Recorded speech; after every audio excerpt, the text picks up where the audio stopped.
Let's learn how to solve problems together. Learning to solve problems together helps build friendships, keeps classrooms running smoothly, and makes everyone feel included. Let's follow our Little Beanzie friends and see how they solve their problems using the 5 problem-solving steps. Pandy the panda has been learning how to solve problems. He has been thinking about everything he just learned. Let's take a look at what he knows so far about problem solving. Step 1. What is the problem?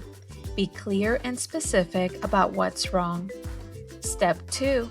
Think of as many solutions as you can. No idea is a bad idea. Make sure everyone participates. Step 3.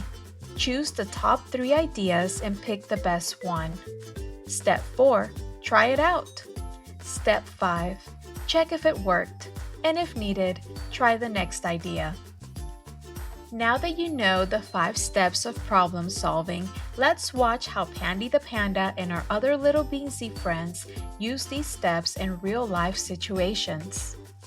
At recess, the friends can't agree on what game to play. Pandy says, "Let's play tag." Jerry says, "No, I want to play soccer." And Elli replies, "How about jump rope?" "How can we decide what to do?" says Elli. "We all want to play different things." Pandy speaks up. "I know what to do." Elli just described the problem, so now we need to come up with some ideas and pick the top 3 that we can do right now. This is called problem solving. Let's do it together. The 3 friends agree to brainstorm ideas on what to do. They make a long list and then choose the 3 best ones to look at more closely. What ideas do you have to solve this problem? Can you think of 2 or 3 different ways to fix this?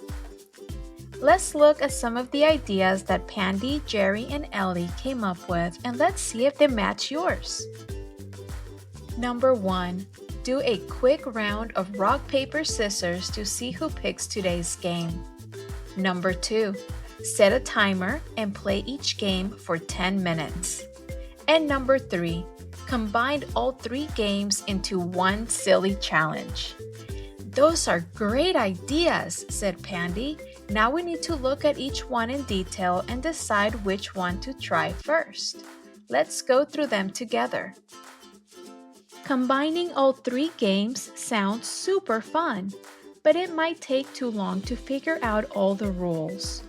Setting a timer could work too, but that means less time to actually play, and, well, no one has a timer.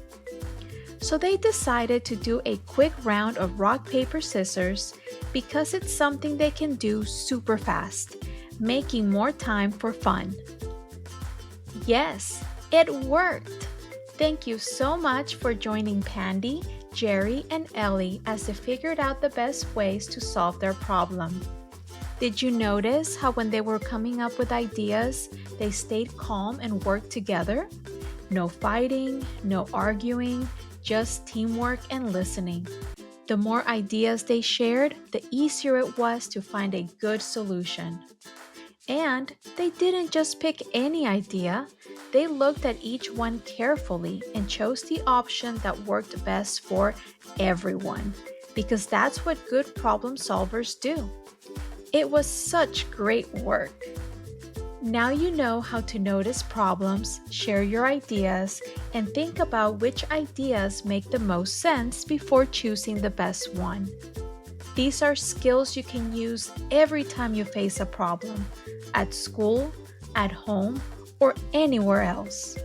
I hope you enjoyed spending time with us today. See you soon!